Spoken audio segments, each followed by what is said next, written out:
Very welcome to our daily current affairs. पेश है आपके लिए 7 और 8 मई 2020 से related most important current affairs और उनसे जुड़े कुछ इंपॉर्टेंट फैक्ट। इस वीडियो की पीडीएफ आप डिस्क्रिप्शन से डायरेक्ट डाउनलोड कर सकते हैं। सभी क्वेश्चंस मोस्ट इंपॉर्टेंट है, इसलिए वीडियो को बिना स्किप किए लास्ट तक देखिएगा।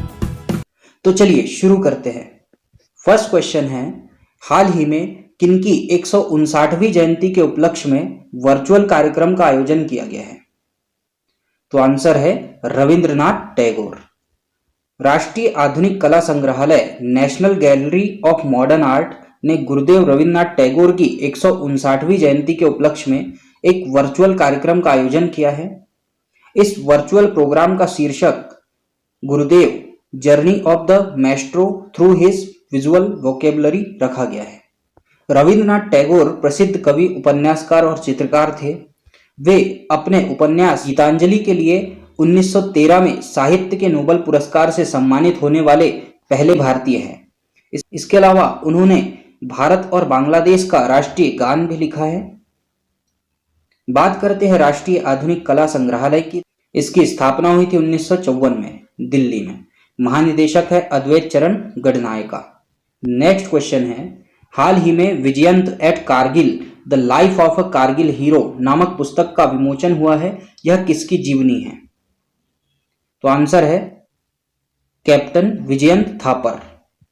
यह पुस्तक वीर चक्र पुरस्कार विजेता मरणोपरांत कैप्टन विजयंत थापर की जीवनी है। इस पुस्तक के लेखक विजयंत के पिता कर्नल वीएन थापर और उनकी बेटी नेहा द्विवेदी है।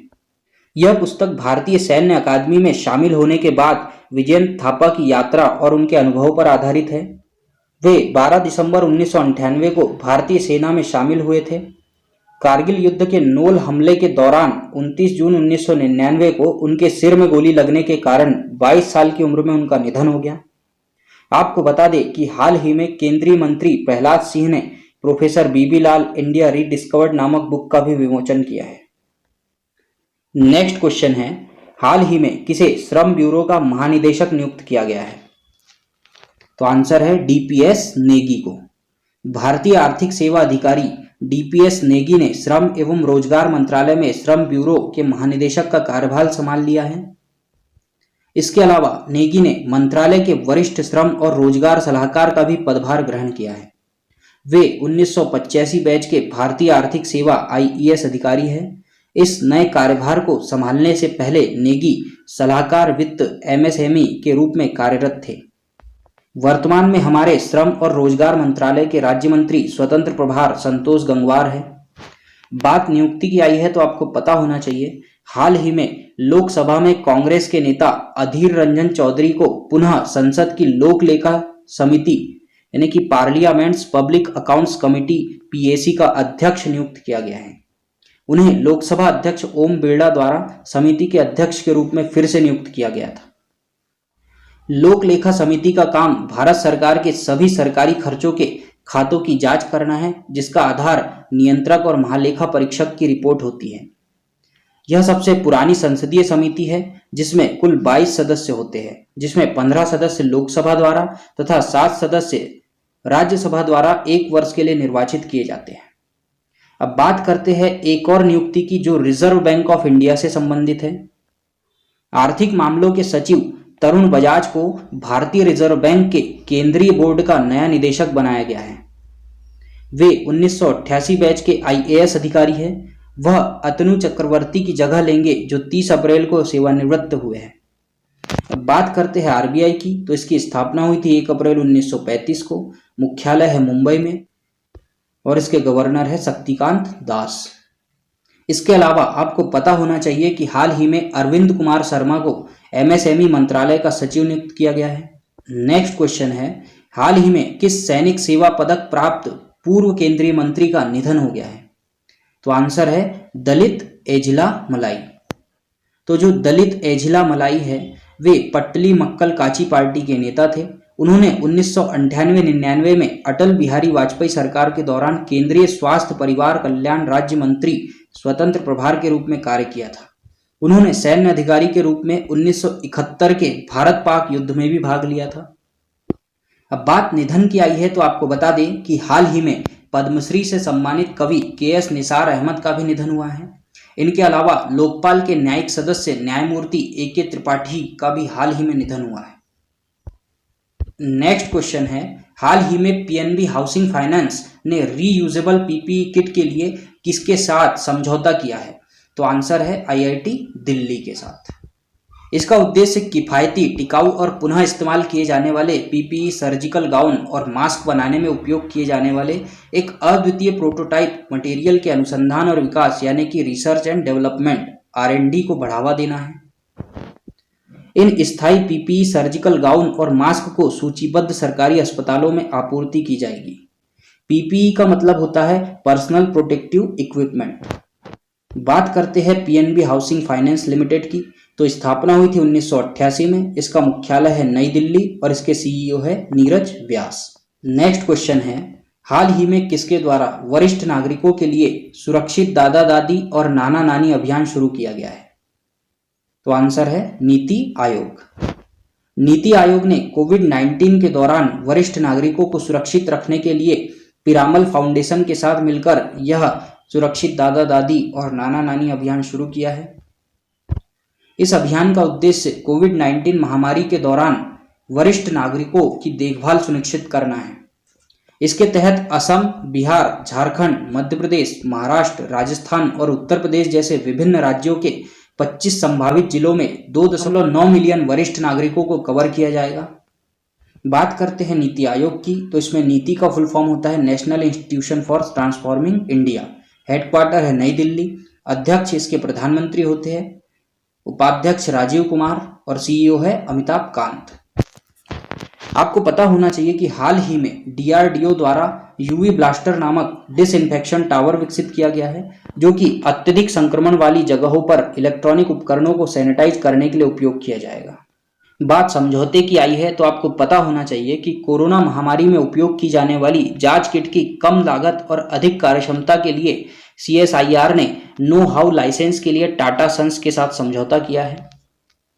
नेक्स्ट क्वेश्चन है, हाल ही में किस सरकार ने प्रवासी परिवारों के सदस्यों को शिक्षित करने के लिए निगाह कार्यक्रम शुरू किया है?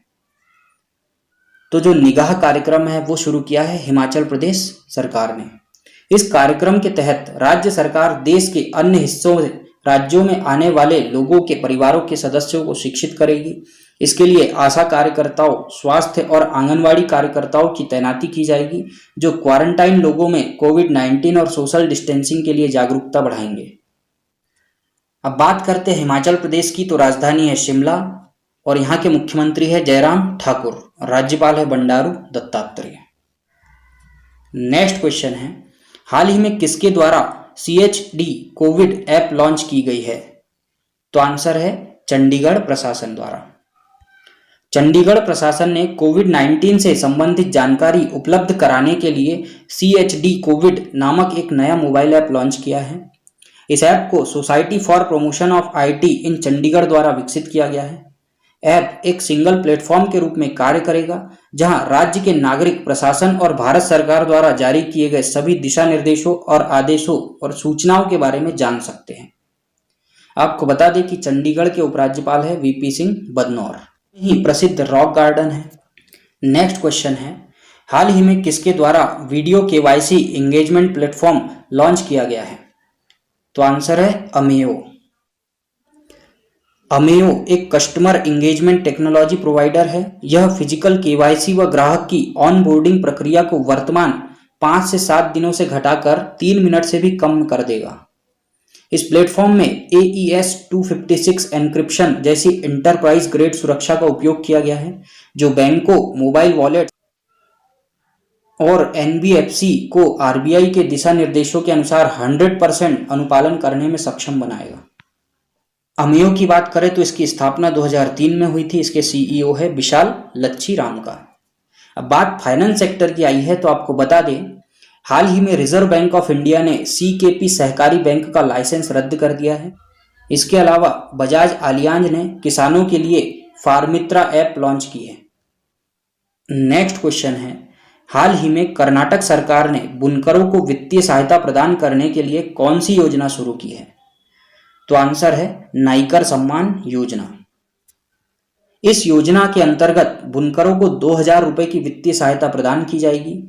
इसके अलावा भी कर्नाटक सरकार ने कुछ घोषणाएं की है जो इस प्रकार है। किसानों, निर्माण कार्य में लगे मजदूरों, बुनकरों, ऑटो टैक्सी ड्राइवरों के लिए 1610 करोड़ रुपए के पैकेज की घोषणा की है। फूल उत्पादकों को 25,000 रुपए प्रति हेक्टेयर प्रदान किया जाएगा। कपड़ा धोने वाले, नाई, निर्माण कार्य में लगे मजदूरों, ऑटो और टैक्सी ड्राइवरों को 5-5 हजार रुपए की राशि प्रदान की जाएगी। सूक्ष्म, लघु और मध्यम उद्योग के 2 माह के शुल्क माफ किए जाएंगे। अब कर्नाटक ने यह घोषणाएं की है तो कर्नाटक की राजधानी है बेंगलुरु, मुख्यमंत्री है BS येदियुरप्पा और यहाँ के राज्यपाल है वजुभाई वाला। आपको बता दें कि कर्नाटक में ही प्रसिद्ध बांदीपुर राष्ट्रीय उद्यान है। नेक्स्ट क्वेश्चन है, हाल ही में किस राज्य सरकार ने आयुष कवच कोविड ऐप लॉन्च किया है? तो आंसर है उत्तर प्रदेश द्वारा। उत्तर प्रदेश सरकार ने आयुष कवच कोविड ऐप लॉन्च किया है। यह ऐप राज्य के आयुष विभाग द्वारा विकसित किया गया है। इस ऐप पर आयुर्वेद में मौजूद जड़ी बूटियों से जुड़ी जानकारियां और चिकित्सा पद्धति की जानकारी सरल भाषा में उपलब्ध है। बात करते हैं उत्तर प्रदेश की, तो इसकी राजधानी है लखनऊ, जो कि गोमती नदी किनारे बसा है। मुख्यमंत्री है योगी आदित्यनाथ, राज्यपाल है आनंदीबेन पटेल।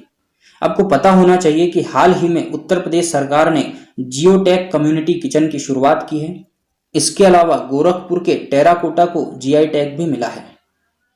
अब GI टैग की बात आई है तो आपको पता होना चाहिए जम्मू कश्मीर की कश्मीरी केसर को भी GI टैग दिया गया है। इसके अलावा मणिपुर के काले चावल को भी GI टैग मिला है।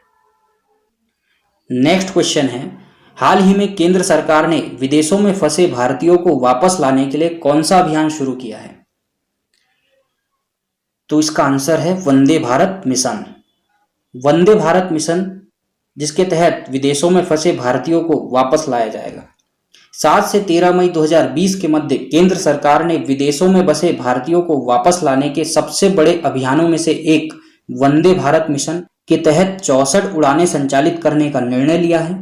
इन उड़ानों के जरिए नोवेल कोरोना वायरस और लॉकडाउन में विदेशों में फंसे लगभग 14,800 भारतीय नागरिकों को वापस लाया जाएगा। आपको बता दें कि हाल ही में इंडियन नेवी द्वारा विदेशों में फंसे नागरिकों को वापस लाने के लिए ऑपरेशन समुद्र सेतु चलाया गया है। लास्ट क्वेश्चन है, हाल ही में वैशाख दिवस कब मनाया गया है? तो आंसर है 7 मई को। इस वर्ष 7 मई को विश्व स्तर पर वैशाख डे अर्थात वैशाख दिवस मनाया गया है। वैशाख बुद्ध पूर्णिमा का दिन है जो दुनिया भर के बौद्धों द्वारा सबसे पवित्र दिन माना जाता है। इसी दिन भगवान गौतम बुद्ध को आत्मज्ञान की प्राप्ति हुई थी। हर साल संयुक्त राष्ट्र द्वारा इसे मनाया जाता है। अब संयुक्त राष्ट्र इसे मनाता है तो संयुक्त राष्ट्र की स्थापना हुई थी 24 अक्टूबर 1945 को। इसका मुख्यालय है न्यूयॉर्क में। महासचिव है एंटोनियो गुटरेस और इसके सदस्य देश है 193 और पर्यवेक्षक देश है 2। अब आपके लिए मई के अब तक के सभी इंपॉर्टेंट डेज का रिवीजन। 1 मई को मनाया गया है अंतर्राष्ट्रीय श्रमिक दिवस। इसके अलावा महाराष्ट्र और गुजरात का स्थापना दिवस भी 1 मई को मनाया गया है। 2 मई को था वर्ल्ड ट्यूना डे, जो कि ट्यूना मछली के प्रति जागरूकता के लिए मनाया गया। 3 मई को है वर्ल्ड प्रेस फ्रीडम डे एवं वर्ल्ड लॉफ्टर डे, जो कि मई के पहले रविवार को मनाया जाता है और इस बार मई का पहला रविवार 3 मई को था। 4 मई को मनाया जाता है अंतर्राष्ट्रीय अग्निशमन दिवस और कोल माइनर्स डे। बात करें 5 मई की तो इस दिन 3 दिवस मनाए गए थे। International day for midwives, world hand hygiene day, world asthma day. इसमें वर्ल्ड अस्थमा डे इसे मई के पहले मंगलवार को मनाया जाता है। तो ये था आज के करंट अफेयर्स का वीडियो। आई होप आपको ये वीडियो पसंद आया होगा।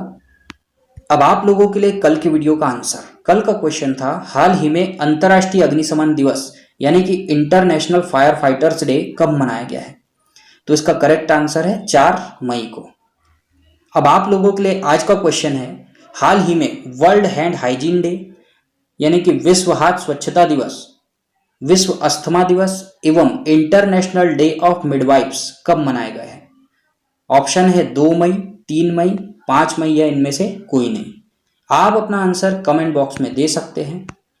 यदि आपको ये वीडियो पसंद आया तो इसे लाइक कीजिए, शेयर कीजिए और चैनल को सब्सक्राइब जरूर कीजिए और साथ ही जो बेल आइकन है उसे प्रेस कर दीजिए ताकि जब भी नया वीडियो अपलोड हो तो सबसे पहले नोटिफिकेशन पहुंचे आपके पास। तो मिलते हैं नेक्स्ट वीडियो में, तब तक के लिए पढ़ते रहिए और आगे बढ़ते रहिए। Thank you very much.